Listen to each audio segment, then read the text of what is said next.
I'm very lucky that I get to test and review lots of different tech products for this channel, and as a result, some of them have become a part of my everyday essentials. Whether it's improving my productivity, adding convenience to my creative workflow, or simply enhancing my entertainment experience, tech has become an integral part of my daily routines. Obviously, it isn't practical to bring all of these devices with me when I travel, but there are a handful of items that make the cut. So in today's video, I'm going to show you what's inside my tech bag for 2024. If you did want to check out any of these products for yourself, I've left links to everything in the description below. Hey pals, welcome back. So let's jump straight in with the bag itself. This is the TI EDC backpack from Big Idea Design. I backed it on Kickstarter at the end of last year, and I've been using it as my main tech bag since it arrived a few months ago. I really love the design of this backpack. It's minimal without being impractical, and I really enjoy the titanium hardware, which gives it a bit of extra character without being too overstated. I actually found this bag while I was researching for my all titanium everyday carry video, and some of its features really appeal to my needs as a video creator. It has a 25-litre main compartment and an expandable front pocket which unrolls for an additional 10 litres of capacity. There's also a separate section for quick access to my MacBook Pro, which is large enough to accommodate a 16-inch laptop.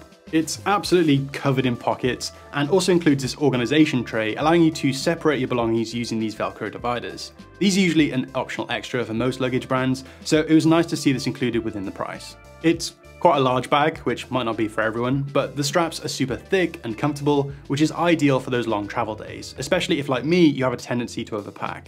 Right, let's get this off the desk. I feel like I'm hiding behind this right now, so we'll do things individually from here.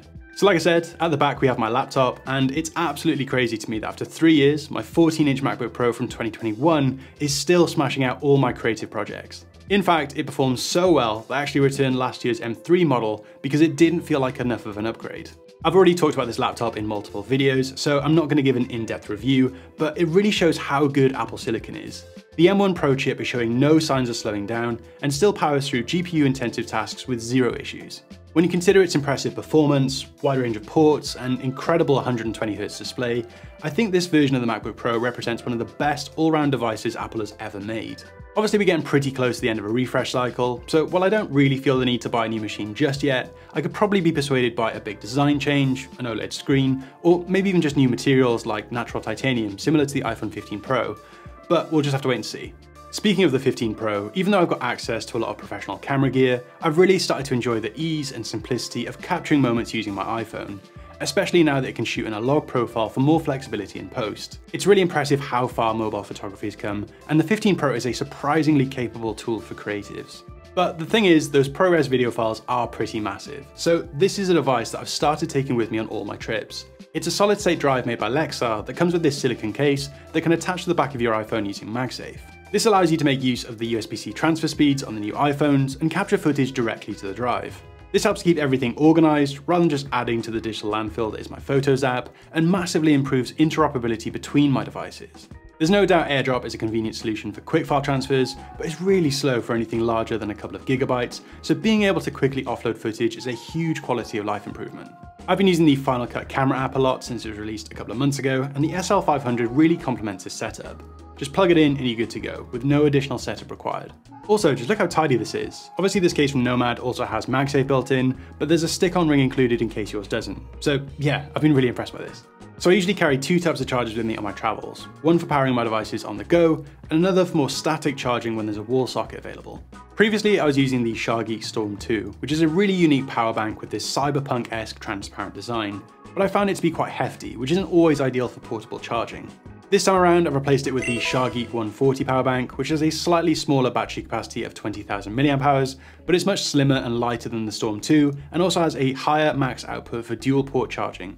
There's only two ports, a USB Type-C and another Type-A, but to be honest, I rarely, if ever, use more than one at a time, and I think the trade-off is worth it for the smaller size. Just like the Storm 2 has a small display, which provides information on wattage and remaining charging time.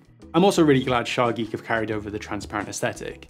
It's really cool being able to see all the circuitry and internal components, and I think the 140 looks a lot more premium with this monochrome color option. I usually keep it in one of the bag's side pockets so that it's easier to access, and I can use it without needing to take everything else out of my bag. In my last tech bag video, I also talked about this Trio wireless charging pad from Satechi. It's a good option for overnight charging, but I found it to be a bit slow for when you just need a quick top up. So I recently replaced it with this 3-in-1 charging station from Anker, which still has everything you need to power your main devices, but also makes use of the Qi2 standard to allow for up to 15 watts of wireless charging.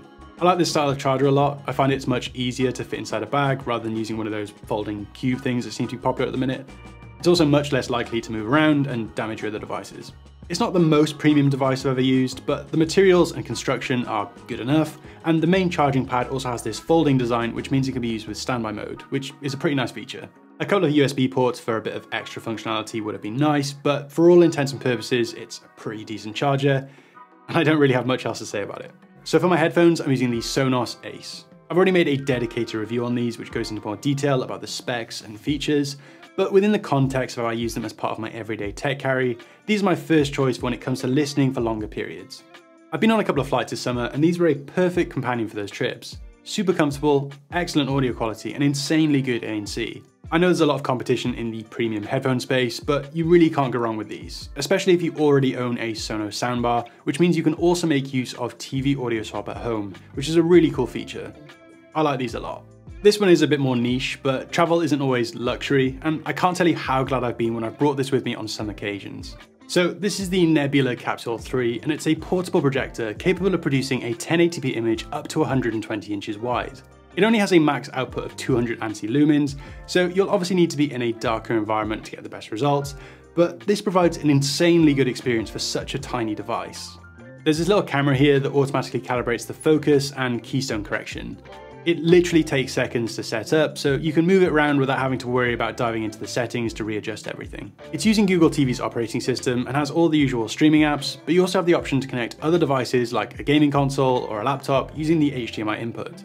The built-in battery lasts for a few hours, which should be long enough to catch up on a couple of episodes at least, and I'd say the speakers are pretty decent for such a compact device. You're also able to connect your Bluetooth headphones for the ultimate portable movie experience. You've probably spotted this mini tripod that I have it resting on, which is actually part of the iFootage Cobra 2 Monopod. Not only is this a great place to mount your projector, but also a really useful solution for all manner of things really. There's a spring-loaded 3/8 mounting screw on the quick release plate, which reveals a smaller 1/4 inch thread when pushed down, providing an incredibly versatile range of compatibility without needing any adapters. I mostly use it for my camera gear. It's obviously not as sturdy as a dedicated tripod, but it's perfect for travel, and it can collapse down to a really manageable size too.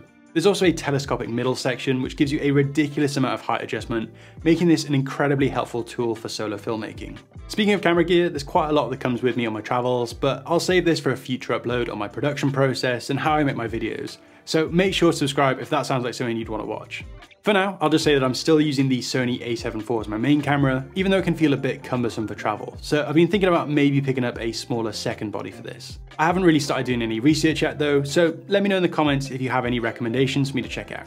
This is another one that I feel like I've talked about in way too many videos, but unfortunately it's 2024 and we still haven't got an updated Nintendo Switch. I remember buying this in like 2019 and feeling worried that there might be a new model announced shortly after, but turns out there was nothing to worry about because the Switch has now been out for like 7 years and we're still waiting.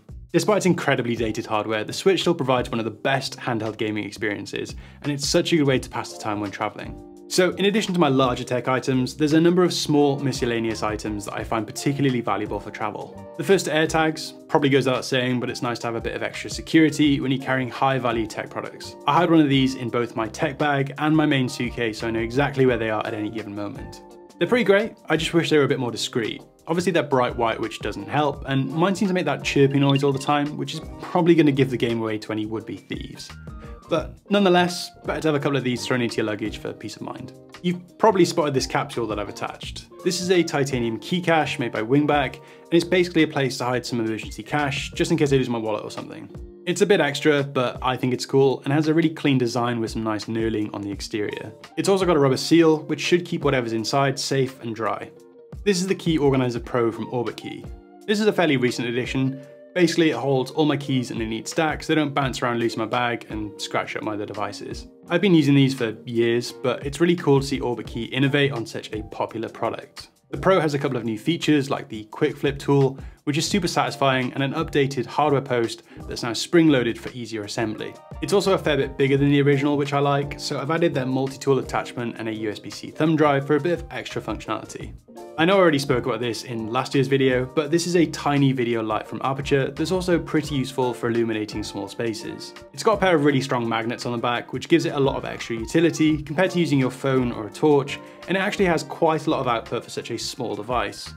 Finally, I always carry a bunch of these lens wipes from Zeiss. They're better for screens than using a microfiber because they don't leave any streaks and they get rid of skin oils and residue really easily, which helps keep your tech devices looking box fresh. So there we have it, that's everything inside my tech bag for 2024. I hope you enjoyed the video, see you in the next one.